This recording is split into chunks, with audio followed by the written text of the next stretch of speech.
ये अशोब चश्म या पिंक आई, रेड आई, ये वायरल डिजीज़ जो इस वक़्त फैली हुई है, उसका इन इंजेक्शंस के साथ कोई ताल्लुक नहीं। जो आप कह रहे हैं नज़र में फ़र्क पड़ा, वो फ़र्क उन लोगों में ज़रूर पड़ा होगा कि जिन्होंने एक-दूसरे से पूछा-पूछी दवाई एक खुद ही बाज़ार से लेके शुरू कर दी। अदरवाइज़ ये बीमारी बज़ाते खुद इतनी डेंजरस नहीं है। 1% से भी कम लोग हैं कि जिनकी नज़र पे इसका फ़र्क आएगा। लेकिन दवाइयों के और बेजा इस्तेमाल की वजह से उसका अगर इफ़ेक्ट देखें तो वो ज़्यादा हो जाएगा। ये इंजेक्शन अमूमन वो मरीज़ जिनके आँख के पर्दे में खून की नालियों का प्रॉब्लम है, उसके लिए ये इंजेक्शन लगाया जाता है ताकि वो नज़र को बचाया जा सके। तो ये जो डॉक्टर्स जिन्होंने भी लगाया वो उनका हरगिज़ ये मकसद नहीं था कि उसको खुदा ना खास्ता पता नहीं था कि ये हम लगा रहे हैं।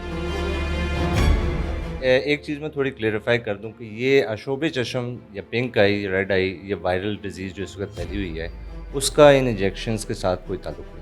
ये बहुत गलत कॉन्सेप्ट एक जो है ना अमूमन लोगों में फैलाया गया है, मुख्तलिफ़ लोगों की तरफ से या जिनको अनजाने में पता ही नहीं है कि ये बेसिकली प्रॉब्लम क्या है। तो उन्हें कि जी इस बीमारी में टीके लगाए गए हैं और उसकी वजह से हुआ है। ये बीमारी बेसिकली वायरल डिज़ीज़ है। वायरस जो होता है वो उसका एक ड्यूरेशन है, एक टाइम पीरियड है। कुछ वायरसेस नॉर्मली 8 से 10 दिन या 15 दिन के अंदर अपना एक टाइम पीरियड टेन्योर पूरा करके वो खुद ही मर जाते हैं। जो अद्वियात हैं वो हम ड्रॉप्स की सूरत में देते हैं। अशोब चश्म में अद्वियात ड्रॉप्स की सूरत में, और उनका मकसद उसकी बीमारी को या उस वायरस को मारना नहीं है, बल्कि उसको जो उसकी प्रॉब्लम्स आँखों में लाली है, रड़क है, पेन है, उसको कम करना है। अच्छा, इन्हीं ड्रॉप्स के अंदर जो है ये ज़रूर है कि जो आप कह रहे हैं नज़र में फ़र्क पड़ा, वो फ़र्क उन लोगों में ज़रूर पड़ा होगा कि जिन्होंने एक-दूसरे से पूछा-पूछी या अपने आपस में इसको हुआ तो उसको देखा-देखी उसके जनाब अपनी दवाई एक खुद ही बाज़ार से लेके शुरू कर दी। क्योंकि कुछ दवाइयाँ इसमें ऐसी होती हैं जिनको मॉनिटर करते हैं। बाय मॉनिटरिंग आई मीन कि उसको मरीज़ को हमें वक़्तन-फ़वक़्तन अगर हम वो दवाई शुरू करते हैं, तो हमें उसको वक़्तन-फ़वक़्तन देखना पड़ता है कि उस दवाई का साइड इफ़ेक्ट तो नहीं आ रहा, और अगर खुदा ना ख़ास्ता वो शुरू होता है तो हम उसको चेंज करते हैं। तो जो मरीज़ घर बैठे इलाज कर रहे हैं, उनमें फिर ये प्रॉब्लम होने का खतरा होता है कि जी वो दवाई डाल रहे हैं और उसकी कॉम्प्लिकेशन शुरू हो गई, और वो फिर बाद में आके कि जी देखिए जी डॉक्टर ने दवाई लिखी थी और इससे ये मसला हो गया। जबकि वो डॉक्टर उनको कहेगा कि जी आपने ये मुझे दिखाना है क्योंकि इसमें एक दवाई है जो मैं उसको मॉनिटर कर रहा हूँ। फिर उसके अलावा कई इदारे ऐसे हैं कि जिन्होंने एक अपना क्या कहते हैं जी एक लेटर निकाल दिया है कि जिसमें दवाइयाँ लिख के कि ये दवाइयाँ बाज़ार से लेके खुद ही डाल लें। सोशल मीडिया पे एक जैसे कह लें कैंपेन चल रही है कैंपेन पूरी। चल रही थी कि जी हर यकीन करें एक हर आम बंदा बैठा हुआ वहाँ पे कि जी ये दवाई मैंने डाली, मैं ठीक हो गया, आप भी ये डाल लें। कुछ दवाइयाँ इनमें डेंजरस हैं। बाखुदा मतलब इसको थोड़ा-सा एहतियात करें इसमें, क्योंकि आँखें जो है इसमें प्रॉब्लम हो सकती हैं, और ये प्रॉब्लम एक दफ़ा हो जाए फिर बाद में इस इन्फेक्शन को ठीक करना जो है, या उसकी वजह से अगर काला मोतिया हो जाए दवाइयों से या सफ़ेद मोतिया हो जाए, उसका इलाज काफ़ी मुश्किल हो जाता है। तो ये और अदरवाइज़ ये बीमारी बज़ाते खुद इतनी डेंजरस नहीं है। बहुत कम, बहुत मतलब 1% से भी कम लोग हैं कि जिनकी नज़र पे इसका फ़र्क आएगा या नज़र पे वो असरअंदाज़ करेगी। लेकिन दवाइयों के और बेजा इस्तेमाल की वजह से उसका अगर इफ़ेक्ट देखें तो वो ज़्यादा हो जाएगा। तो इसलिए बड़ी एहतियात से इसमें दवाइयाँ इस्तेमाल करनी होती हैं। दूसरे नंबर पे आपने जो बात की इंजेक्शन की, वो एक डिफरेंट चीज़ है, ठीक है? उस इंजेक्शन का जो प्रॉब्लम है बेसिकली इस वक़्त आया है वो अनफॉर्च्यूनेट है। मैं यही कहूँगा, बल्कि उन जो बेचारे मरीज़ इससे इफ़ेक्ट हुए हैं, मेरी पूरी हमदर्दी है उनके साथ, तो नहीं होना चाहिए था और अनफॉर्चुनेटली हुआ है। आपके नज़दीक वो जो डॉक्टर्स हैं, जो आई स्पेशलिस्ट होंगे, ये उनके एंड से कोई कह लें कि मिसकम्युनिकेशन है कि उन्होंने जो है वो प्रॉपर्ली चेकआउट नहीं किया कि पेशेंट को एक्चुअली मसला क्या है? नहीं, देखिए ये जो इंजेक्शन, पहले इस चीज़ को देख लें कि इंजेक्शन है किस लिए।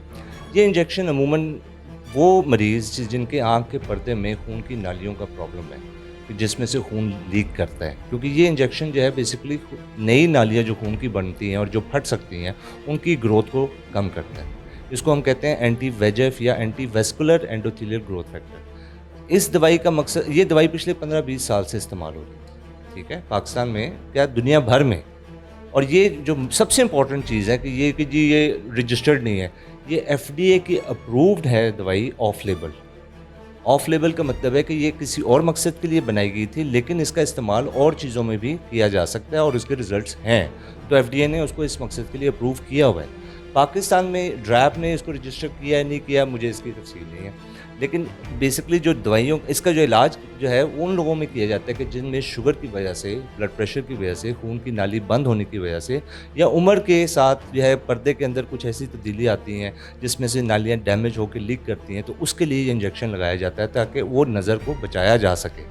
तो ये जो डॉक्टर्स जिन्होंने भी लगाया वो उनका हरगिज़ ये मकसद नहीं था कि उसको खुदा न खास्ता पता नहीं था कि ये हम लगा रहे हैं। और यही मैं जिस तरह कहा कि 15 साल 20 साल हो गए हैं पाकिस्तान में ये इंजेक्शन इस्तेमाल किए जा रहे हैं और इसको इस्तेमाल भी हो रहे हैं। आपके नज़दीक जिन हज़रात की बीनाई महरूम हुई है, बीनाई से वो महरूम हुए हैं, आपके नज़दीक आपको ऐसा लग रहा है कि डॉक्टर हज़रात को उन्होंने बताया नहीं होगा कि सपोज़ किसी को जो है वो शुगर की बीमारी है या इस तरह शुगर ही की तो पेशेंट को लगना है, शुगर के पेशेंट को लगना है। लेकिन अगर किसी का शुगर जनाब जब मेरे पास वो लगवाने आया वो 400 है, उस वक़्त नहीं लगाऊंगा उस वक़्त। और वो सारे चेक करते हैं, ये नहीं है कि डॉक्टर नहीं, सारे डॉक्टर्स चेक करते हैं। मैं आपको भी मैं उस पर ही आ रहा हूँ कि प्रॉब्लम कहाँ पे आती है जाके।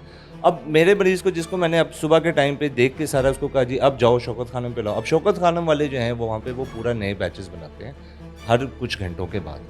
अब एक मरीज़ वहाँ पहुँचा, वहाँ से उसने इंजेक्शन लिया, 1 घंटे के अंदर वो वहाँ गया, इंजेक्शन लिया, हमारे पास आया और हमने उसको लगा दिया। अब वो सारी कोल्ड चेन भी बरकरार रही, टाइमिंग भी बरकरार रही। और हमें एक पता है कि एक ऐसा मुस्तनद इदारा है कि जहाँ से हम पिछले 10-15 साल से ले रहे हैं वहाँ से आ गए। प्रॉब्लम शुरू हुई कि बीच में वेंडर आ गए। वेंडर आ गया जो सपोज़ करते हैं एक अस्पताल है जनाब एक बिल्कुल शहर के दूसरे कोने में या दूसरे शहर में, उसने कहा जी आप अपने बंदे को कहाँ भेजेंगे, वो जाएगा लेकर आएगा, वो मैं आपको ला देता हूँ, उसकी मैं एक नॉमिनल फ़ीस लूँगा, या मैं भी बना रहा हूँ और मैं जनाब बड़े मेरा ये इन्वायरमेंट है। और हमें उसने क्लेम करके दिया कि देखिए ये मैं ऑथराइज्ड हूँ और ये मैंने अपनी लैब बना ली है, मेरी लैब अप्रूव्ड है और यहाँ पे मैं बना रहा हूँ और यहाँ से आप मुझसे ले लें, तो मैं आपको प्रोवाइड भी कर दूँगा। बजाय इसके कि आपका मरीज़ जाके लेकर आएगा या आपका बंदा लेकर आएगा, मैं आपको प्रोवाइड कर देता हूँ। अब प्रॉब्लम ये हुई कि अब वो जो प्रोवाइड कर रहा है उसने कहाँ बनाया, कहाँ नहीं बनाया। और प्रोवाइड करने में कि अगर सपोज़ करते हैं कि जी शौकत खाना में इतना बड़ा इदारा है कि अगर उसके पास 10 आज बच गए हैं तो उनको ज़ाया कर देगा, उसको नुकसान नहीं, क्योंकि बड़ा इदारा है। अब एक बंदा है उसके पास अगर 10 या 15 बच गए हैं, वो कहते हैं यार मैं इसको क्यों फेंकूँ, ये मैं ऐसे ही फेंकूँ, चलो फ्रिज में रख देता हूँ, सुबह किसी और को दे दूँ। अब वो जो ड्यूरेशन था उसका वो 6 घंटे की बजाय 12 घंटे पे चला गया। अब इसी तरह एक बंदा यहाँ से भेज रहा है मुल्तान, अब मुल्तान में वो भेज के अब वो जो उसका टेम्परेचर था मतलब आपको क्या पता, गारंटी नहीं है यहाँ पे ज़िंदगी की जी, ज़रूर है कि वो 4 घंटे 5 घंटे में पहुँच सकेगा, इंजेक्शन नहीं पहुँचेगा, वो देर होगी। देर होने की वजह से क्या हुआ कि अब वो अगेन कंटेमिनेशन आ सकती है उसके अंदर। तो ये कंटेमिनेशन आई है वो इंजेक्शन, और ये सारे जिन लोगों ने लगाया और जिनको भी इन्फेक्शन हुआ सोर्स एक ही थी, वो एक ही फ़र्क था कि जो उससे ले रहे थे उन सारों में वो प्रॉब्लम। सर अब इसकी प्रिकॉशंस की तरफ आते हैं कि आपको पता है कि मिडिल क्लास कह लें या देसी फैमिलीज़ जो होती हैं इनमें होता है कि अगर एक ड्रॉप जो है वो फादर यूज़ कर रहे हैं तो कहते हैं कि यही जो है वो बेटा भी इस्तेमाल कर ले। इसके हवाले से ज़रा बताइएगा ये कितनी ख़तरनाक चीज़ है? बिल्कुल आपने बहुत अच्छा सवाल किया है, क्योंकि ये इस वक्त सबसे बड़ा प्रॉब्लम ये है कि जो सोशल मीडिया पे सबसे इंपॉर्टेंट चीज़ है ना, एक तो लोग कहते हैं कि जी वो डॉक्टर साहब दवाई बता दें हम ले लेंगे। ना सिर्फ वो ले लेंगे, वो कहेंगे कि जी अच्छा मुझे हुआ था वो ड्रॉप पड़े हैं फ्रिज में, यार तुम भी वही डाल लो, मैंने डाले थे तुम भी वही। ये कोई गारंटी नहीं है कि एक बंदा जो ड्रॉप्स डाल रहा है उसकी पलक के ऊपर उस ड्रॉप का कैप जो है या उसका जो टिप है वो टच नहीं कर रही। जब वो टच कर रही है तो उसके इर्द गिर्द जो सारे हिस्से हैं जहाँ से कतरा निकलना है वहाँ भी जरासीम आ गए। ये जरासीम जो है जब किसी और फर्द में आप डालेंगे, अगर उसको माइल्ड से इन्फेक्शन था और पहले वाले को ज़्यादा था, तो वो जरासीम जब उसमें जाएंगे तो वो उल्टा बढ़ जाएगा। वो कहेगा ये देखो जी दवाई जो दी थी उल्टा, ये तो दवाई ख़राब है, दवाई मैंने डाली तो ये ख़राब हो गया ज़्यादा। वो ख़राब इसलिए हुआ कि हर फर्द का अपना ड्रॉप्स का सेट, और बहुत महंगी नहीं है ये दवाइयाँ। मेरा ख्याल है अगर हम देखा जाए तो कॉम्बिनेशन में जो देते हैं 2-3 दवाइयाँ हम देते हैं तो ज़्यादा से ज़्यादा मिला लो के 200-250 रुपये या 300 रुपये की ये सारी दवाइयाँ आ जाती हैं। तो अगर एक बंदे को बजाय इसके कि आप एक से पूरे फ़र्द को करवा दो और सारे घर में आप एक ही दवाई सारे इस्तेमाल करें और सबको होता जा रहा है और आपकी वजह से बढ़ता जा रहा है, अगर किसी को पहले तो एहतियात करें ना, अगर किसी एक को हुआ होगा कि आप उससे जनाब ज़रूरी नहीं है कि आप उससे हाथ में लाएं, उसकी चीज़ों को इस्तेमाल करें, उसको थोड़ा सा आइसोलेट करें, अलहदा करें, ताकि उसके घर के अंदर जो बाकी चीज़ें वो जिसको उसने हाथ लगाया है, सिर्फ हाथ मिलाने से नहीं होता। मेरे हाथ में एक पेन है, आपने कहा ज़रा पेन दिखाना, मैं आपको पेन देता हूँ, मेरे अपने हाथ से जो रसीन थे उस पेन से आपके हाथ में चले गए। मैं जहाँ बैठा हूँ मैंने एक टेबल पर हाथ रखा हुआ है, वो टेबल पे हाथ रखा हुआ एक और बंदा आता है, वो भी यहाँ ये कुर्सी पे बैठता है, उसी कुर्सी पे हाथ रख के दोबारा उठता है, उसके हाथ पे लग गई। ये वो चीज़ें कांटेक्ट के अलावा इनडायरेक्ट कांटेक्ट वो जो किसी और चीज़ों से कर रहा है उससे फैलता है। तो बिल्कुल भी किसी और की दवाई घर का, बेशक वो छोटा है बड़ा है, हरगिज़ इस्तेमाल नहीं करना।